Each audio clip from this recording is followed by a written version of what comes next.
दिव्या को देखने लड़के वाले आए हैं, लेकिन उनकी बातों से लग रहा है कि वो लंबी लंबी फेंक रहे हैं।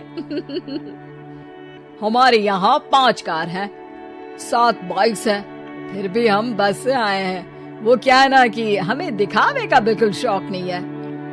बड़ा नेक ख्याल है बेटा। लेकिन खुद की गाड़ी में बैठना दिखावा थोड़ी ना होता है। अरे हम दिल्ली से आए हैं, वहाँ पोल्यूशन बहुत है ना, तो हम गाड़ी में नहीं निकलते हैं। हाँ, ये उससे भी बड़ा नेक ख्याल है बेटा। लेकिन अगर आपको पोल्यूशन की इतनी चिंता है तो घर में 5 कार और 7 बाइक क्यों रखी है? अरे इतने पैसे हैं, फुर्सत में क्या करेंगे, कुछ ना कुछ खरीद लेते हैं। अभी पिछले ही हफ्ते एक हेलीकॉप्टर खरीदने का सोच रहा था। तो क्यों नहीं खरीदा? अरे उसके पंखे हवा ज्यादा देते हैं, हमारी माँ को ठंड बहुत लगती है ना, अब बुजुर्गों का ध्यान रखना पड़ता है ना। अरे वाह वाह, ये तो बहुत बड़ा, ऊंचा और नेक ख्याल है। हम कैसे मान ले कि ये लोग झूठ नहीं बोल रहे हैं? अरे हमारा परिवार झूठ नहीं बोलता।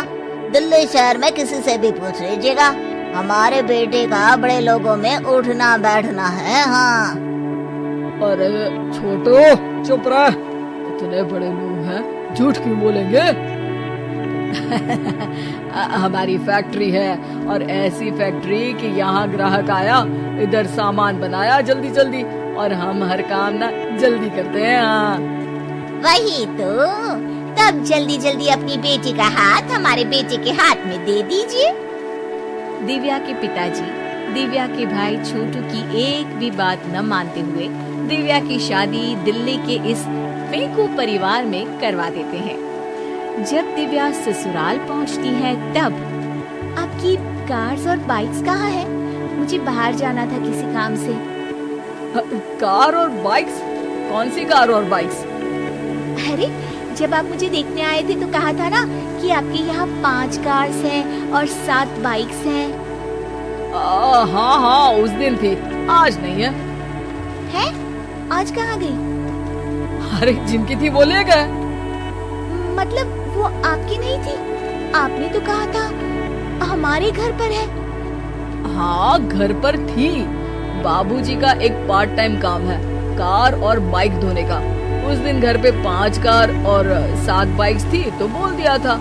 अरे झूठ थोड़ी ना बोला है, जैसा था वैसा बोल दिया। और वो हेलीकॉप्टर खरीदने वाली बात, वो झूठ थी क्या? अरे बिल्कुल नहीं, शहर में एक नई कंपनी आई है पंखे की, जिसके पंखे बड़े हैं। कंपनी का नाम हेलीकॉप्टर रखा है। जब लेने गए तो हवा बहुत तेज फेंक रहा था, तो माँ ने बोला ठंडी लगेगी बेटा। वैसे भी दिल्ली में ठंड ज्यादा होती है ना। झूठ कहाँ बोला मैंने, जैसा था वैसा बोल दिया। हे भगवान, और वो फैक्ट्री वाली बात, इधर ग्राहक आया उधर सामान तैयार। अरे वो भी तो बिल्कुल सही है। मेरा ना पानी पूरी का ठेला है, इधर ग्राहक आता है उधर पानी पूरी बना देता हूँ। अरे झूठ कहाँ बोला, जैसा था वैसा बोल दिया। हे राम, मेरे तो कर्म फूट गए। आपने तो कहा था कि आप लोगों का बड़े लोगों में उठना बैठना है। अरे है तो, पहले मैं बहुत बड़े लोगों के यहाँ नौकर था। जब भी कोई गलती करता तो वो मुझसे उठक बैठक लगवा देते। हो गया ना बड़े लोगों में उठना बैठना। दिव्या अपने साथ हुए धोखे पर रोने लगती है और ठान लेती है कि वो ससुराल वालों को लाइन पर लाकर ही रहेगी और उनकी ये झूठ बोलने वाली आदत छुड़वा कर रहेगी। आप लोग खाने में क्या लेंगे? करेला खा लूंगा। अरे मुझे तो टिंडे खाने हैं। कद्दू खाऊंगा। अच्छी बात है, खाने के टेबल पर मिलते हैं। शाम को जब सब खाने के टेबल पर मिलते हैं तो सब देखते हैं कि टेबल पर प्लेट्स में एक पूरा और कच्चा कद्दू रखा है, कच्चा करेला रखा है और कच्चे टिंडे भी रखे हैं। बहू, ये सब क्या है? ससुर जी के लिए करेले, आपके लिए टिंडे और श्रवण जी के लिए कद्दू। अरे वो तो दिख रहा है, लेकिन ये पकाया क्यों नहीं है? आप लोगों ने पकाने को तो नहीं कहा था, बस मैंने पूछा था क्या खाएंगी, तो आपने ये कहा था कि करेले, टिंडे और कद्दू खाने वाले हैं। ये क्या मजाक है दिव्या, तुम झूठ बोल रही हो। अरे मजाक कहाँ है, आपने कहा कद्दू खाएंगे तो खाइए, ऐसे थोड़ी ना कहा था कि पका हुआ खाएंगे। और वो आप क्या कहते हैं, जैसा था वैसा बोल दिया, झूठ कहाँ बोला मैंने। दिव्या की बात सुनकर, समझकर सब शर्मिंदा हो जाते हैं और उन्हें अपने किए और झूठ बोलने की आदत पर पछतावा होता है।